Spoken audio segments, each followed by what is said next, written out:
आज का बजट ऐतिहासिक है। इसमें देश की नारी शक्ति का सशक्त प्रतिबिंब झलकता है। महिला वित्त मंत्री के रूप में निर्मला जी ने लगातार 9वीं बार देश का बजट प्रस्तुत करके नया रिकॉर्ड बनाया है। ये बजट अपार अवसरों का राजमार्ग है। ये बजट वर्तमान के सपनों को साकार करता है और भारत के उज्जवल भविष्य की नींव को सशक्त करता है। ये बजट 2047 के विकसित भारत की हमारी ऊंची उड़ान का मजबूत आधार है। साथियों, आज भारत जिस रिफॉर्म एक्सप्रेस पर सवार है, इस बजट से उसे नई ऊर्जा, नई गति मिलेगी। जो पाथ ब्रेकिंग रिफॉर्म्स किए गए हैं, वो एस्पिरेशन से भरे हुए भारत के साहसिक, टैलेंटेड युवाओं को उड़ने के लिए खुला आसमान देते हैं। ये बजट ट्रस्ट बेस्ड गवर्नेंस और ह्यूमन सेंट्रिक अर्थरचना के विजन को साकार करता है।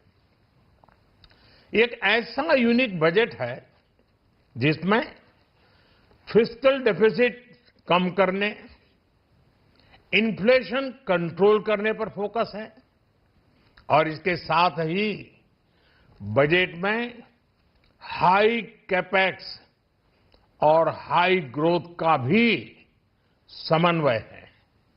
साथियों, ये बजट भारत की वैश्विक भूमिका को नए सिरे से सशक्त करता है।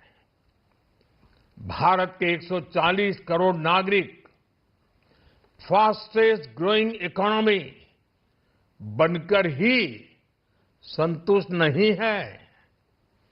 हम जल्द से जल्द दुनिया की तीसरी सबसे बड़ी अर्थव्यवस्था बनना चाहते हैं। ये करोड़ों देशवासियों का संकल्प है। दुनिया के एक ट्रस्टेड डेमोक्रेटिक पार्टनर और ट्रस्टेड क्वालिटी सप्लायर के रूप में भारत की भूमिका लगातार बढ़ रही है। हाल में जो बड़ी बड़ी ट्रेड डील्स भारत ने की है, मदर ऑफ ऑल डील्स, उसका मैक्सिमम बेनिफिट भारत के युवाओं को मिले, भारत के लघु और मध्यम उद्योग वालों को मिले। इस दिशा में बजट में बड़े बड़े कदम उठाए गए हैं। साथियों, इस बजट में मेक इन इंडिया और आत्मनिर्भर भारत अभियान को नई रफ्तार के लिए महत्वाकांक्षी रोड मैप प्रस्तुत किया गया है। इस बजट में नई उभरती इंडस्ट्रीज यानी सनराइज सेक्टर्स को जिस मजबूती के साथ समर्थन दिया गया है, वह अभूतपूर्व है। Biopharma Shakti mission, semiconductor mission 2.0, electronic component manufacturing scheme, rare earth corridor का निर्माण, क्रिटिकल मिनरल्स पर बल, टेक्सटाइल सेक्टर में नई स्कीम, हाईटेक टूल मैन्युफैक्चरिंग को बढ़ावा, चैंपियन एमएसएमईज तैयार करना, ये फ्यूचरिस्टिक है, देश की वर्तमान और भविष्य की आवश्यकताओं का ध्यान रखती है। एमएसएमईज को, हमारे लघु और कुटीर उद्योगों को जो समर्थन इस बजट में मिला है, वो उन्हें लोकल से ग्लोबल बनने की नई ताकत देगा। साथियों, बजट में इंफ्रास्ट्रक्चर को मजबूत करने के लिए कई बड़े कदम उठाए गए हैं। डेडिकेटेड फ्रेट कॉरिडोर, देश भर में वाटरवेज का विस्तार, high speed rail corridor, tier 2 और टियर 3 शहरों के विकास पर विशेष ध्यान और शहरों को मजबूत आर्थिक आधार देने के लिए म्युनिसिपल बॉन्ड्स को बढ़ावा। ये सारे कदम विकसित भारत की यात्रा की गति को और तेज करेंगे। साथियों, किसी भी देश की सबसे बड़ी पूंजी उसके नागरिक होते हैं। बीते वर्षों में हमारी सरकार ने देश के नागरिकों के सामर्थ्य को बढ़ाने पर अभूतपूर्व निवेश किया है।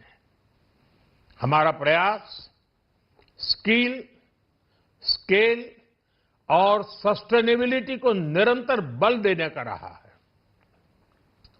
जैसा कि आज पार्लियामेंट में निर्मला जी ने कहा है, यह युवा शक्ति बजट है। उसमें युवा की सोच भी है, युवा के सपने भी हैं, युवा का संकल्प भी है और साथ साथ युवा की गति भी है। बजट में जो प्रावधान किए गए हैं, उससे अलग अलग सेक्टर्स में लीडर्स, इनोवेटर्स और क्रिएटर्स तैयार होंगे। मेडिकल हब्स के निर्माण से, एलाइड हेल्थ प्रोफेशनल्स के माध्यम से, ऑरेंज इकोनॉमी यानी ऑडियो विजुअल गेमिंग को बढ़ावा देकर, पर्यटन को प्रोत्साहन देकर और खेलो इंडिया मिशन के माध्यम से युवाओं के लिए नए अवसरों के द्वार खुलेंगे। भारत को दुनिया का डेटा सेंटर हब बनाने के लिए टैक्स में बड़ी छूट की घोषणा भी की गई है।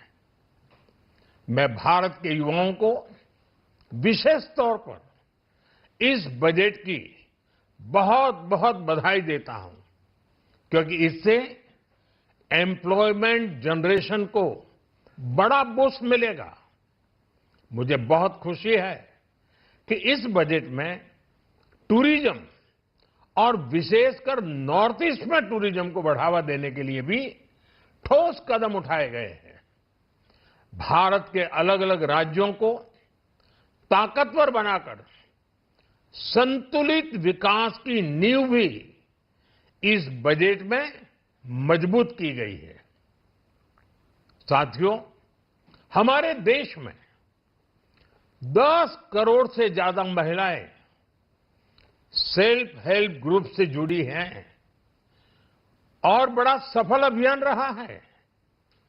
महिलाओं द्वारा निर्मित, महिलाओं द्वारा संचालित सेल्फ हेल्प ग्रुप्स का आधुनिक इकोसिस्टम बने, बजट में इसे प्राथमिकता दी गई है।